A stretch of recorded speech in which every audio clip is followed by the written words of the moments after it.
Manever I say ma PENDREAM TV. PENDREAM TV there, see them yopo.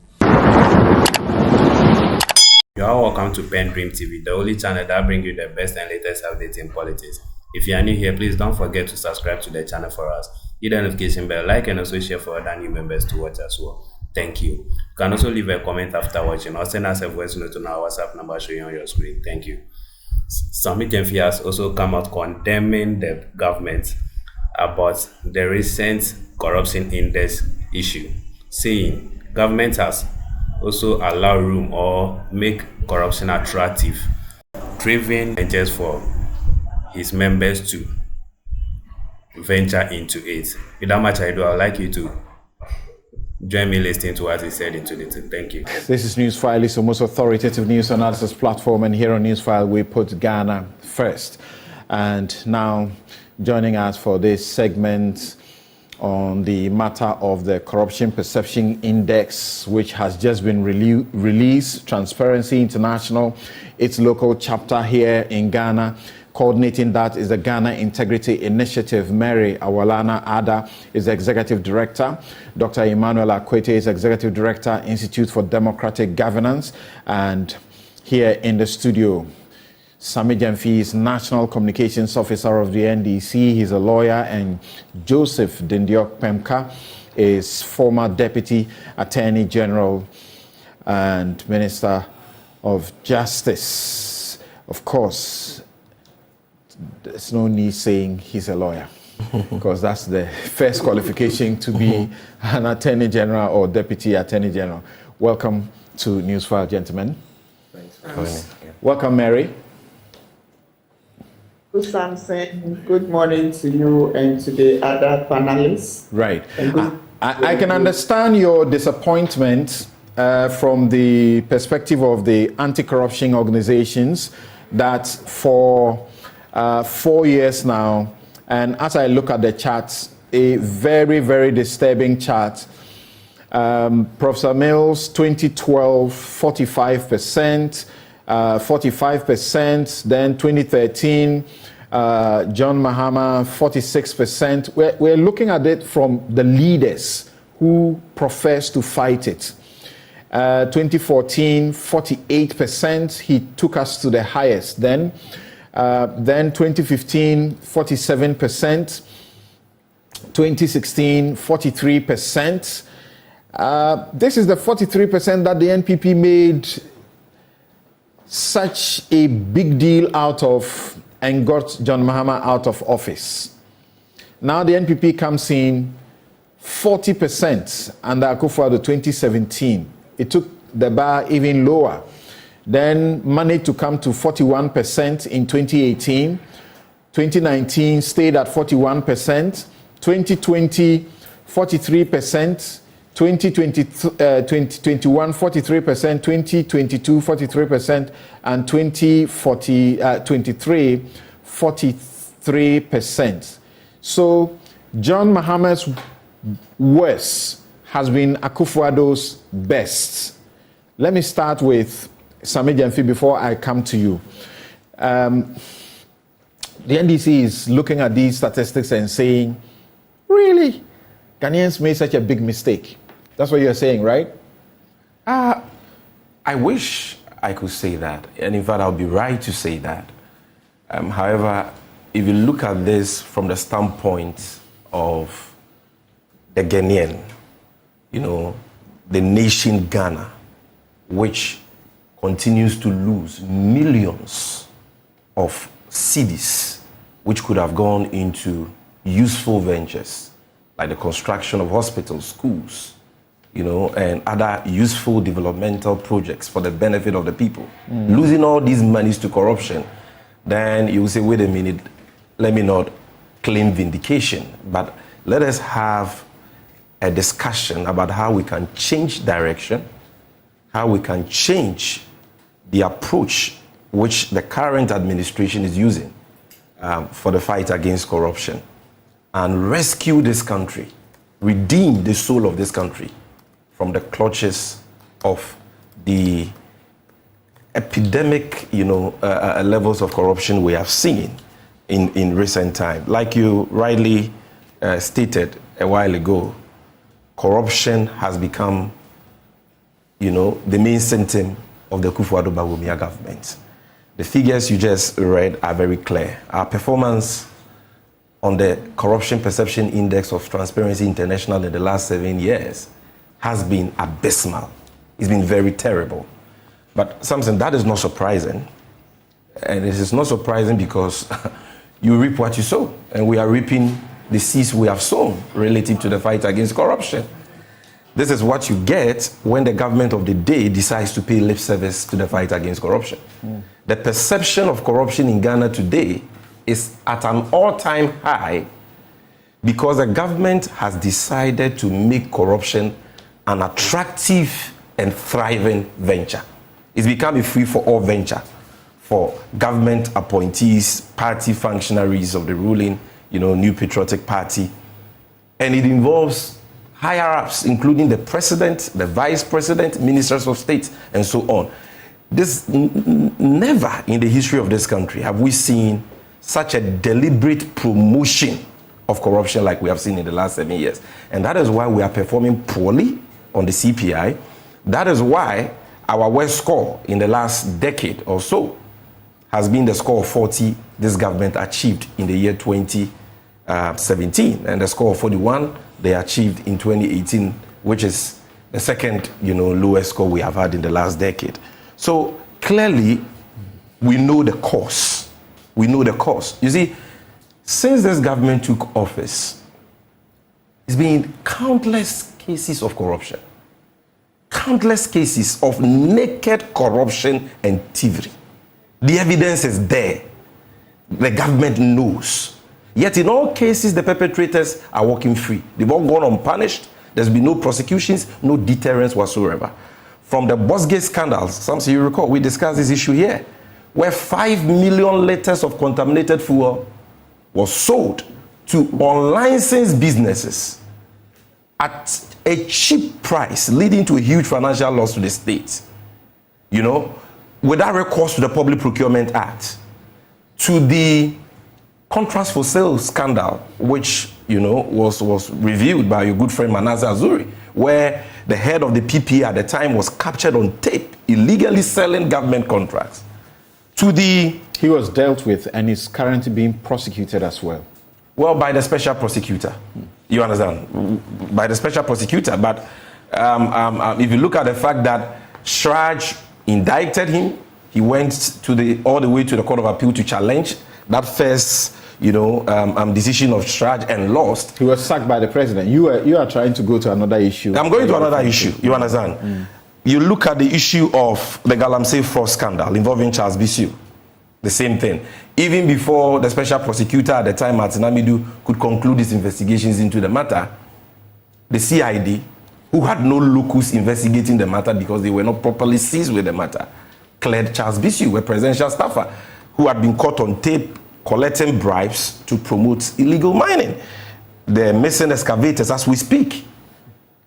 Frimpong Boateng, the then Minister for Environment, actually filed a police complaint against the auctioneer for, Galamstop, one Ekwawusi NPP regional vice chair for the central region, as the one responsible for the missing excavators. Till date, we don't know what the police has done about the case, and he's still walking free.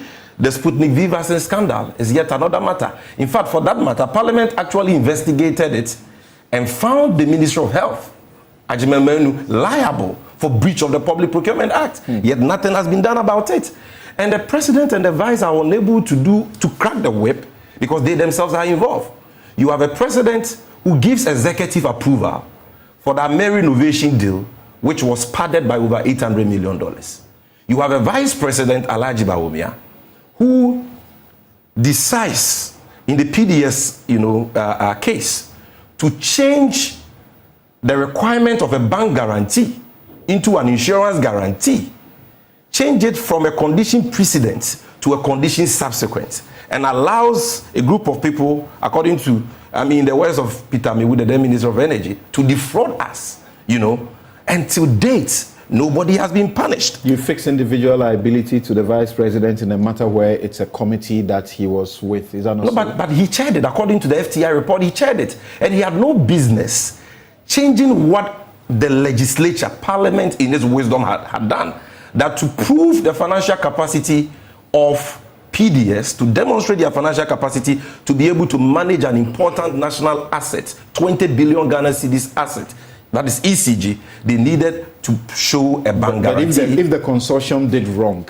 it was not the vice president. And it's a consortium that is now facing the troubles that happened with PDS. No, but it was a vice president that aided the consortium to defraud us, because it was the vice president who chaired the meeting that changed the requirement of a bank guarantee into an insurance guarantee without recourse to parliament, and change it again from a condition precedent to a condition subsequent. That is the root cause of that scandal, which according to the IE, change of the condition did not remove the responsibility of the consortium to meet what was required to be able to undertake that. But the point is that, Francis, Samson, if it had not been changed, you know, a bank guarantee and an insurance guarantee are not the same.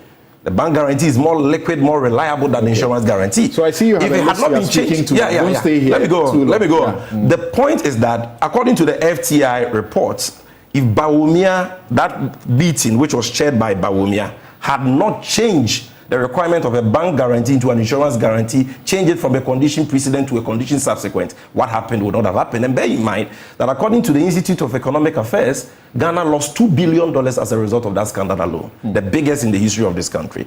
Then you look at the institutionalization. The biggest issue now is that we don't know what the people who led the PDS, what government has recovered from them. That's the most important. The electricity bills we pay to them. Exactly. To the tune of $1.5 billion. They failed to refund that money. Till now, you understand? Now, you look at certain glaring acts of corruption that are not mere allegations, but that are the findings of a constitutional authority, like the Auditor General. Here I'm talking about the COVID-19 expenditure audit, which was done by the Auditor General. And look at the findings, damning findings. We pay 1.4 billion cedis to a company, Modern Security Printers, to conduct education for secondary school children on COVID-19 protocols. The money is paid in full, and the job is not done. And the president and the vice are sitting down. The law enforcement agencies are sitting down. The company is known. Nothing is being done. We pay $250,000 for medical equipment. The equipment are received at the central medical stores, dispatched to specific health facilities, and according to the Auditor General, they get diverted. And no hairs are rolling, nobody is standing prosecution for this. We pay 37.6 million Ghana cedis for free water, with no water bills to show for.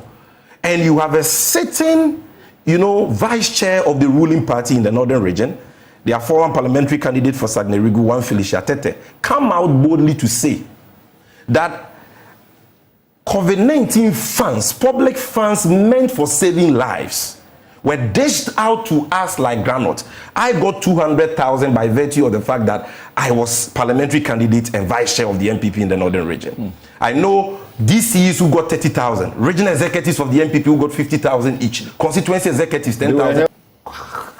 What? Just mind-boggling. And then till date, this woman has not been invited by any of the law enforcement agencies. COVID, it is, and what is even sad in all this, Samson, and I know you have been a constant advocate on these issues, it's been the saddest thing for me in all this is how a man who rode on the back of an anti-corruption campaign and a promise to protect the public purse has turned around to use the power we have given him, the power we have entrusted him, to fight corruption fighters instead of fighting corruption. Look at how a certain Auditor General who was fighting corruption, Yawo Dumelevo, was hounded out of office. Today we know, according to the Supreme Court, that his removal was unconstitutional. Look at how Martin Amidu was compelled to resign on the back of the Ejapa scandal. At some point he said his life was under threat. Look at what they did to Manasseh Azuri, your own client. Look at what they did to Edward Adeti, who exposed a certain regional minister engaging in galamsey. You see, so if you do these things in the full glare of the public, the perception of corruption will be high. You will perform poorly on the CPI. Investors will look at it and say that, no, this is not the destination for investments. It affects the image of the country. It affects the nation in terms of we losing precious resources which could have gone into productive ventures for the benefit of the people. And some said another factor that accounts for this poor performance of this corrupt Akufo-Addo government on the CPI is the culture of waste. The culture of waste and profligacy we have seen in the last 7 years. I mean, these guys go for one cabinet retreat in 2021 and spend 4.8 million cedis. That is some 48 billion old Ghana cedis. One cabinet retreat. They spent 10.4 million cedis on the 2021 Independence Day celebration at Cape Coast. This is their own figures submitted by the Office of Government Machinery through the Office of the Chief of Staff to Parliament in 2022. They spent 50 million cedis on car, batteries, and ties within 9 months. I mean, outrageous expenditures without any regard for the national interest. And so for me, we need a drastic change in the nation's approach to the fight against corruption. Like you rightly said a while ago, corruption is the biggest bane of this country. It is the reason why we can't pay our debts. It is the reason why the economy is almost collapsing now. It is the reason why we don't have money to fund the renal unit at Kolebu, which led to a shutdown for months, leading to 14 avoidable deaths. It is the reason why we could not get money to buy vaccines for children, and Nigeria had to loan us vaccines for our own children.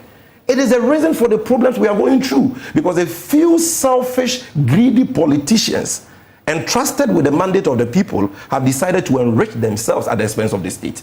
What we need to do is to change direction. The only way you can change direction is to change the leaders. Like Yao Dumlevo said, this is a leadership problem. The fish gets rotten starting from the head, from the president to the vice. And that is why some of us have said that a vote for Bawumia is a third-term vote for Akufo-Addo and his cabal of family and friends. Because he can't crack the whip, he cannot prosecute them when he himself has been an active part and an accomplice in this corrupt scheme.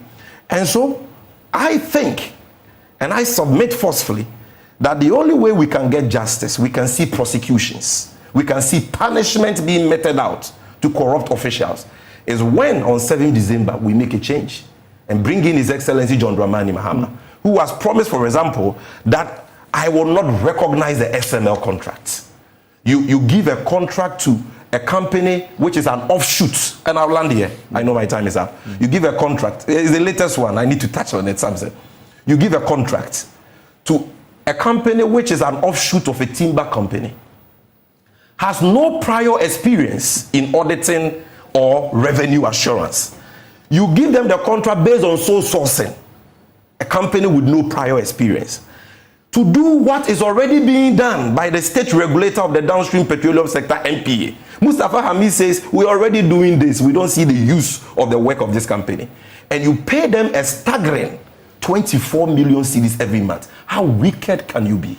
And so we need a change. The only way these people can pay for their sins, the only way we can see prosecutions, we can see punishment, we can see deterrence to lower the perception of corruption in the country, is when His Excellency John Dramani Mahama, inshallah, assume the reins of government come 7 January 2025. Banka, we want to listen to you, the politicians, first before I go to my guest on Zoom. And he's outlined a number of scandals. You cannot debate them. There are even many more. So there are people who say even the fact that we are staying at 43 is sort of not accurate, that we should have come down. But my question is, how does it happen that a government that passed the Right to Information Act, the president in his own words said the Right to Information Act is the mother anti-corruption law. That's agreed worldwide because they say sunshine is the best disinfectant. Then we set up an OSP, and suddenly the people in government appear to fight the OSP in such a way that people say it's like you have regretted setting up the OSP. How does a government who takes these steps become unable to improve our corruption perception standing for 4 consecutive years? Thank you very much. Thanks to your cherished viewers and to my constituents, the good people of Timpani. I say good morning to all, and good morning to your good self, good morning to my younger brother, Sammy, that I've seen for a while now. He told me he had gone away. Anyway, you know, I want to tackle this issue from a certain perspective. You know that. Of course. I want to tackle this from 3 perspectives. Samson, in the last 16 years, from the statistical proclamation you did declare with alacrity in the last few minutes, I have no doubt in my mind that if the pass mark for corruption perception in any country were 50%, all governments that you adumbrated recently would have failed. That's a statement of fact. If the pass mark were 50%, then all the government from Mills through Mahama to Nana would have failed. If we just put it at the basic 50%. So what it tells you is that there's a systemic failure. And so we should not pontificate holiness and associate it with any individual character, thinking the person will be a panacea to the solution of all the problems pertaining to corruption in Ghana. That I want to say it without equivocation. But you cannot say that should not be said. You cannot say that should not be said. Wait, hold on just a second. You cannot say that should not be said for President Akufo-Addo, whose campaign, the major message was that we had money, but the money was being wasted due to corruption, and he was coming to fix that. See, if you allow me, I'm going to allow you. Please go ahead. I'll tackle all that. Yes, go ahead. You see, I am stating this because my brother made his submission, and you see that I was quite all through. That's true. You know, we shouldn't create the impression that there is an individual out there who is coming to be that angel that will take us to the promised land without the aid, assistance of all of us.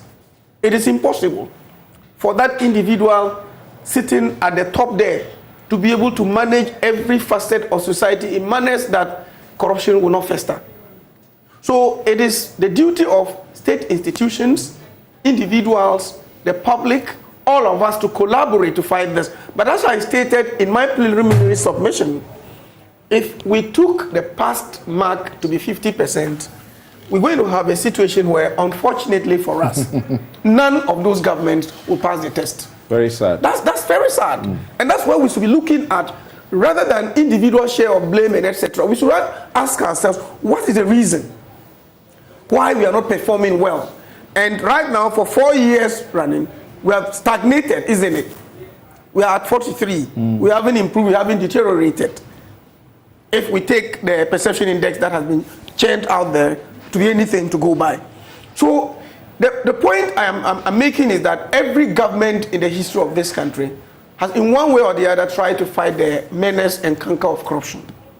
People have taken it in different trends. And something, believe you me, if you look at the statutory provisions that we have actually enacted during the regime of His Excellency Nana Addo Dankwa Akufo-Addo, well implemented, the fight against corruption would have been taken to another level.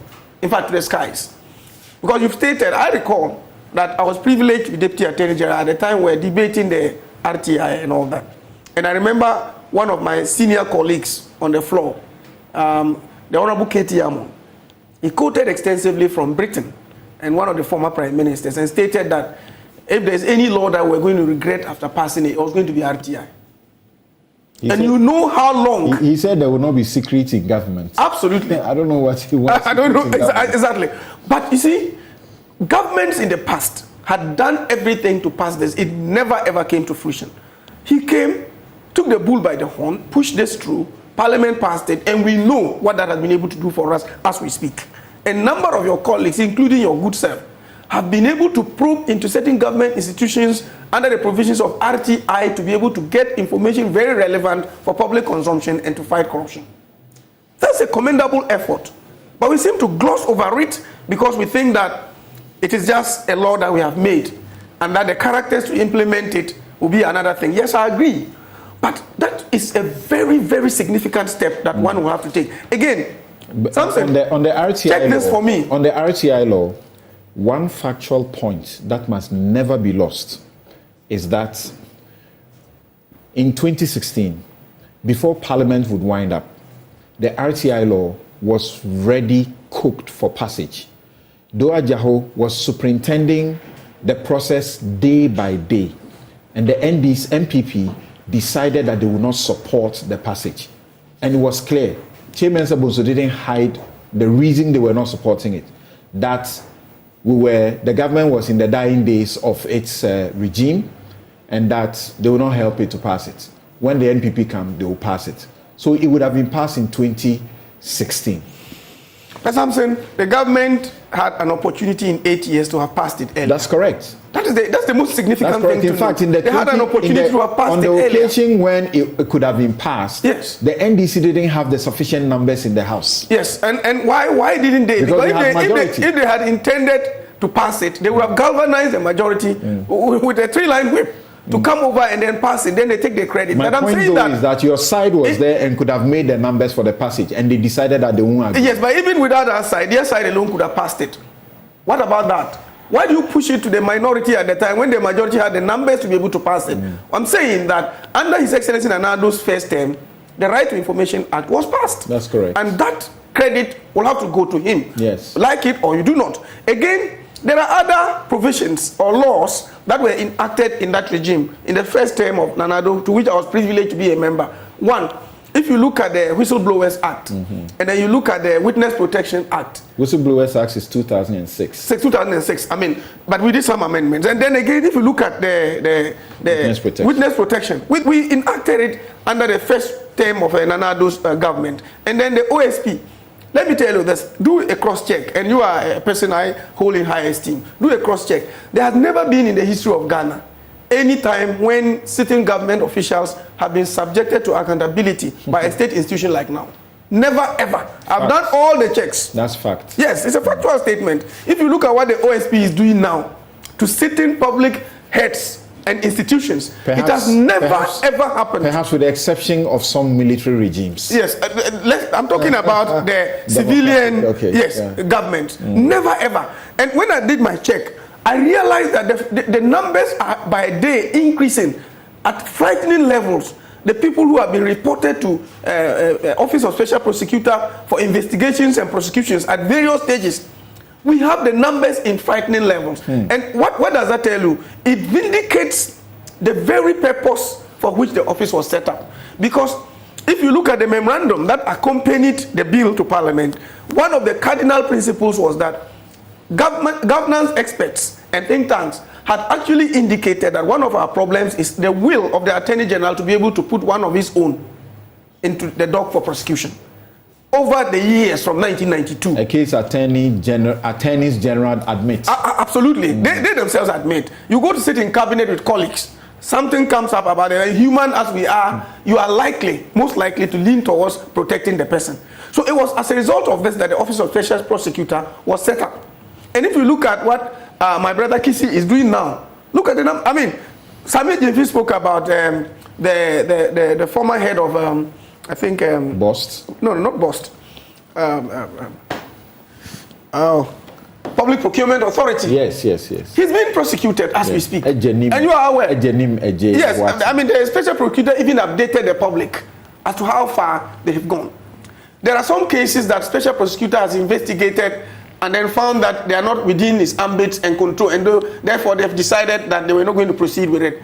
You know, I remember debating with my good friend Martin Pebu on another platform about the former Minister of State at Finance. Yeah. You know, we debated this issue, and the Office of a Special Prosecutor came out to say that what he did amounted to influence peddling. It was not within the ambit of corruption, strictly speaking, as defined by the Office of Special Prosecutor. And therefore, it decided that if the Attorney General was interested, it could go ahead to do it. And that was within the law that he was interpreting. And you could agree or not agree with him, because Martin was saying that, look, they should have put that case before court to test the... So what's the point, Penka? The point I'm trying to make... In the midst of all of this... The point I'm trying to make is that there have been efforts to fight corruption by the government deliberately, through statutory provisions, through enactment of laws. Through enactment of laws. But we find that we are either stagnating or deteriorating. And I'm saying that we have to diagnose what are the basic causes and principles underlying the fact that we have all the beautiful laws that we have promulgated over time and period, and yet we are unable to reduce it to the barest minimum. And I say so because, you see, our society itself is structured in a manner that if care is not taken, public officials are likely to run themselves into corrupt practices. And I say this again, Samson. In Singapore, let me give you one example. In Singapore, the transport minister is involved in a $119,000 corruption scandal. A gift given to him, including air tickets, business class tickets, and the rest. He has resigned. He's resigned as a minister. He's resigned as an MP. Here we are in Ghana. A minister can boast of in excess of $1 million in their bedroom, and the president will issue a statement saying that she'll be exonerated. No, but you see, the point is that it is investigations that will prove the guilt or otherwise of a person. And Samson, you know that.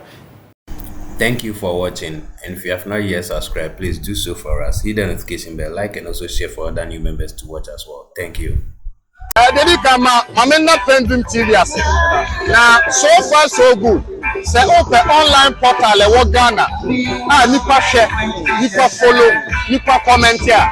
To my best of knowledge, without any biases, PENDREAM TV.